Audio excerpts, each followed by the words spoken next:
Hey everybody, in today's video we're going to be moving some things around the shop in preparation of Winter Storm Elsa, as well as going on a little bit of a side quest that kind of came about because of this storm. First thing we're going to do is get a bunch of this stuff moved so that we can get the car over here into the shop to make some room, because I would like to put the truck in the house garage. So let's start moving some things around and see what we can do. I've still got a bunch of things laying around from working on the ceiling in the shop. So let's get the scaffolding moved, a few random items like the sawbucks, and a pile of 2x4s. We've made some really good progress on the ceiling, which I'm going to show shortly in a future video. But for now, we gotta just clean up so that we can get through this winter storm.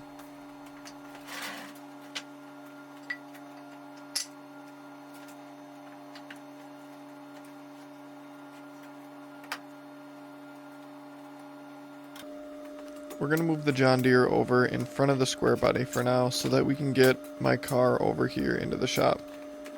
I would like to put the truck in the house garage, and this will be the only way we can get everything to fit appropriately, as well as allow us to get the John Deere out once it starts snowing.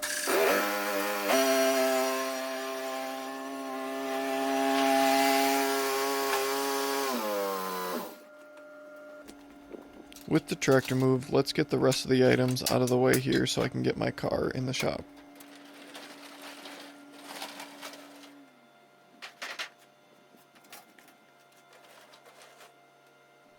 The crazy thing about this storm is that earlier in the week it was 70 degrees outside, and by the end of the week we were expecting 30 inches of snow. So this is kind of what prompted a change of pace and to start moving things around in the shop sooner than later.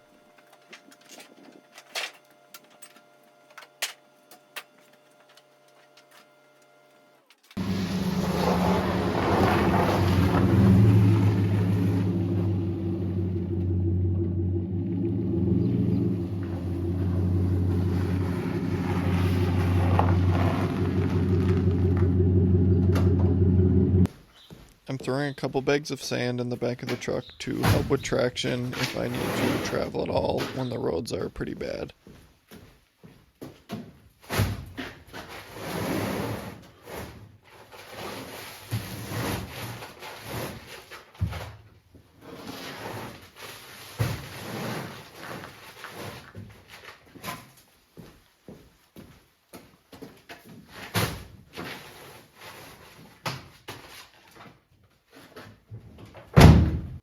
Another thing that I'm going to put in the truck to bring to the house is the materials to make my fishing rod and tackle holder.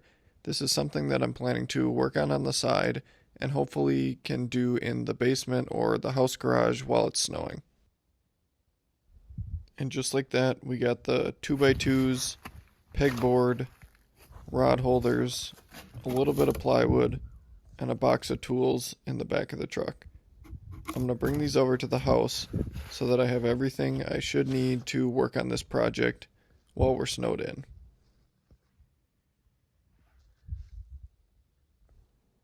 And just like that, we got the car in the shop and everything tucked into place. Let's prepare for the snow. Before we knew it, the snow was coming down hard. Drifts were already starting to form, and visibility was decreasing fast. With the heavy winds, snow was coming in through the soffit vents, putting multiple inches of snow on my workbench, as well as piles on the floor.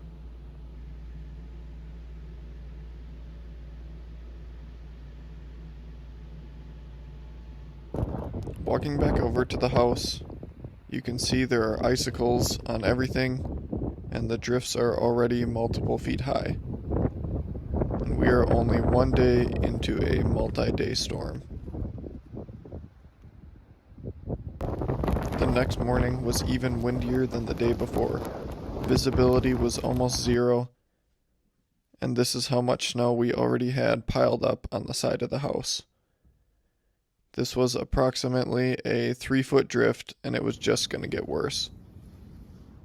Coming into the shop, you can see there are literal piles of snow sitting on the floor. This is because of the crazy high winds and our open soffit vents that will be fixed once we finish the ceiling and get everything insulated. Once the snow stopped and the wind slowed, I was able to see the damage. This is the drift over by the shop. I put a shovel to show you how tall it truly is. This shovel measures just over 4 feet tall. So this bank is about 4'6" and is blocking both garage doors on the shop. Sadly, when I started to clear snow again, the belt on my blower broke on the John Deere. This left me stranded and no way to get out. The drifts just continued to get worse as the wind picked up and I had to call for help. Luckily, I have a really nice neighbor who was able to bring his plow truck and help get us out. This let me get to the John Deere dealer the next day to repair my blower and continue cleaning the driveway. When I was finally able to get out, we took the truck, got a belt to repair the blower, and finished up cleaning snow. The roads weren't great, but the sun came out and the wind died down. Finally, we weren't trapped and the weather was looking up. By the shop, the drift was still too big for me to be able to clear, so I made a path on a more shallow part of the snow going to the road. Now it's time to get to the side quest that we went on because of this snowstorm.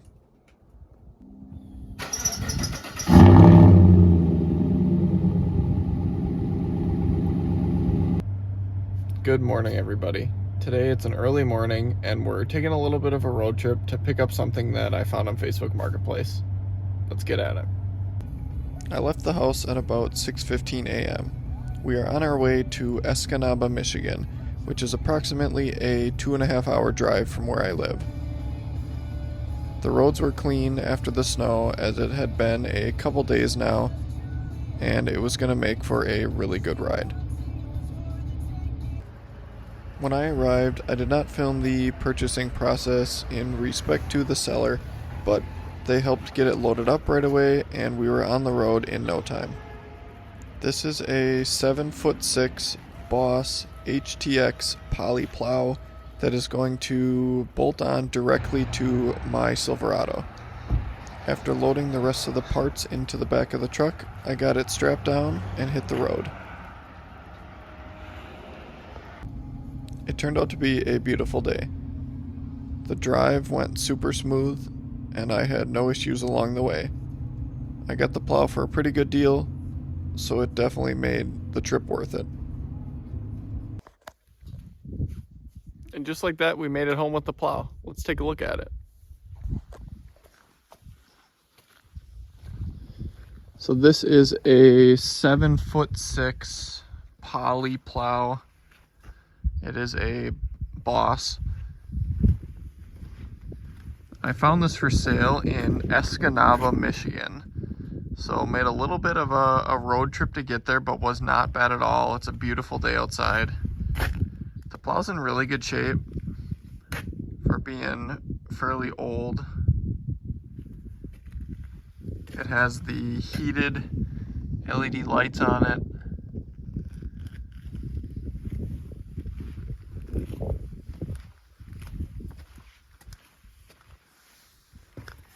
This does have their downforce to help put more pressure on the blade when you're trying to scrape. It's in super nice shape. And the nice thing, and the reason that I bought it, was it came with all the brackets for my specific truck, as well as the wiring and controller. So that definitely made it worth the trip. And everything it's dusty, but it's all been freshly powder coated and it's in super good shape. Now that we got this thing home, I'm gonna try and get it off the trailer and into the garage. I'm gonna try and put it in the house garage for now, just because there is still so much snow over by the shop that I really can't back up the trailer into the garage doors at the moment. So we'll see what we can do here and then worry about moving it shortly.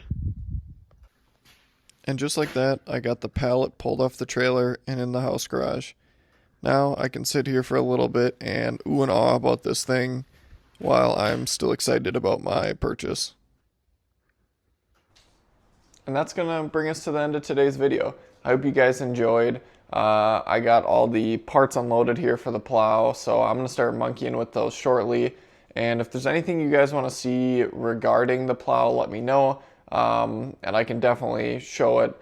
Other than that, we survived the snowstorm, and hopefully we don't get that much snow again here for this year, and we don't even need the plow until next year, but we'll see. I'm super excited about it, and I can't wait to show you guys what we have coming up here, a bunch more shop progress to come. So if you did like the video, please like and subscribe. It means a ton. Also throw some comments down below. Let me know some recommendations you have for the truck, if I need to do anything to make the plow better. It's all greatly appreciated. Thank you.